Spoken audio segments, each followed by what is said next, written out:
And today I'm going to ask the most frequently, no, I'm sorry, I'm going to answer the most frequently asked questions about stone water walls in a second.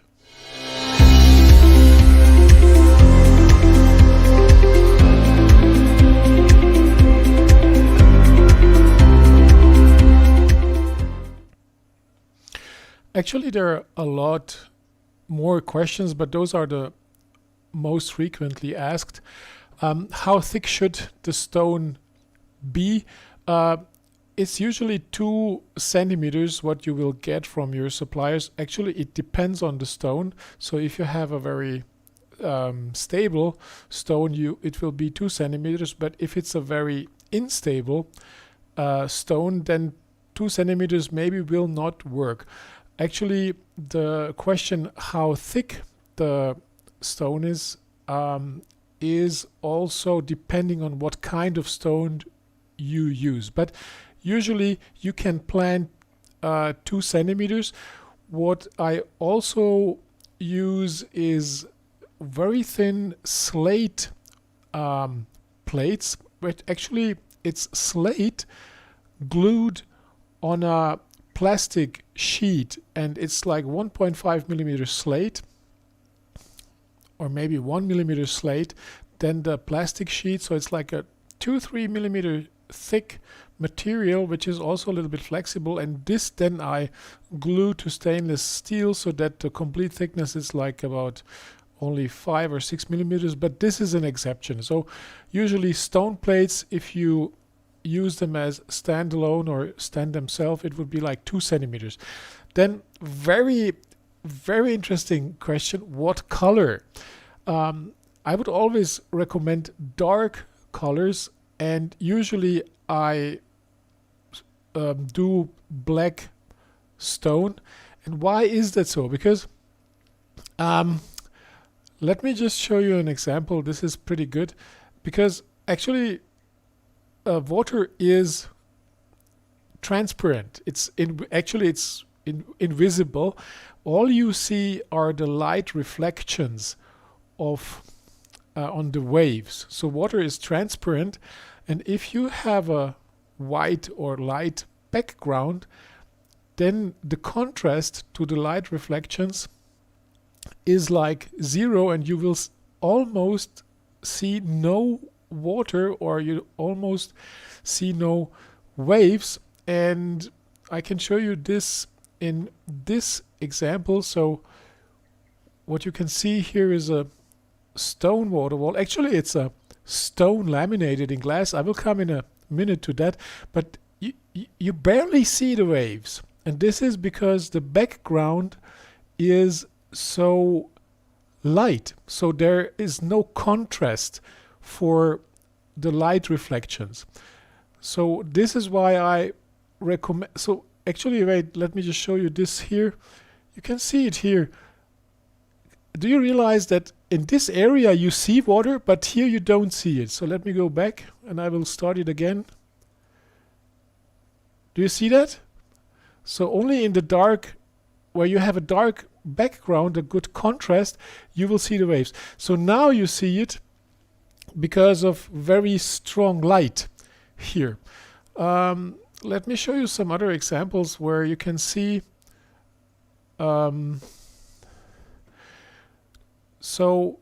This is with grooves, but take a look at this. So here you can see very good the waves because you have a dark background reflecting it. And let me show you another picture which shows this very nice of a stone water wall. This one. So here again, actually you wouldn't see all those waves if it wouldn't be a dark background.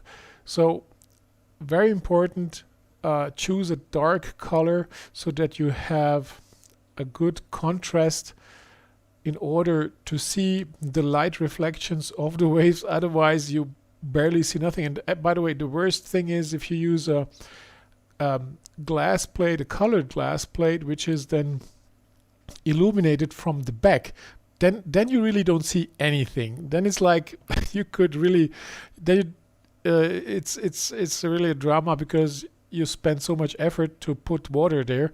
I could show you this, and I think I have it in one of my other videos, but I don't want to spoil your time at the moment. So don't use light from the back. Don't illuminate the background, because then you eliminate the visibility of the water waves. So then what kind of stone? Actually all stones that are water resistant and do not give substances to the water like iron and lime or calc. So, and the stones might be resistant, but most stones, they give away minerals and irons to the water. So marble is not a good stone because marble has a lot of lime in it, and there are also a lot of stones who have a lot of iron structures inside them. So if you go to your stone supplier, ask him for stones who don't have iron and who don't have lime. And that's why I almost always use granite in order to be safe, because I don't want to have lime in my system, because lime is going to destroy the pump and your whole system. So then, okay, let me just recap. Granite and slate, as I said before. So not only a very thin slates, but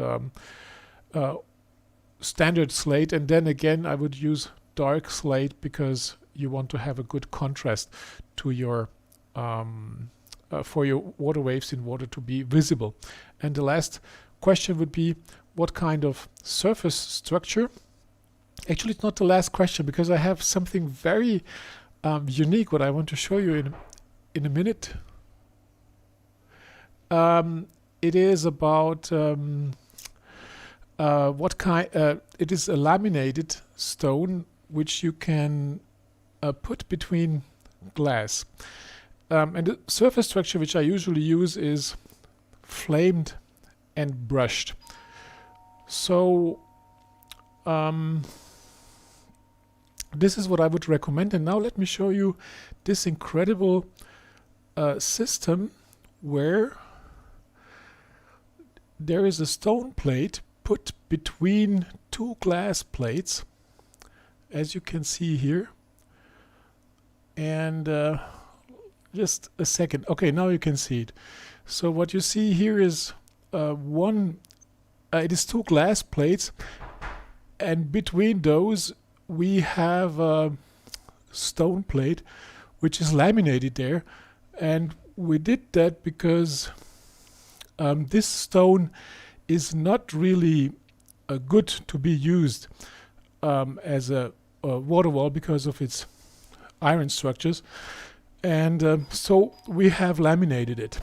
So, and this is really a super thing, because it doesn't matter what kind of stone you have, you can use this laminating system, and then your stone will be secure.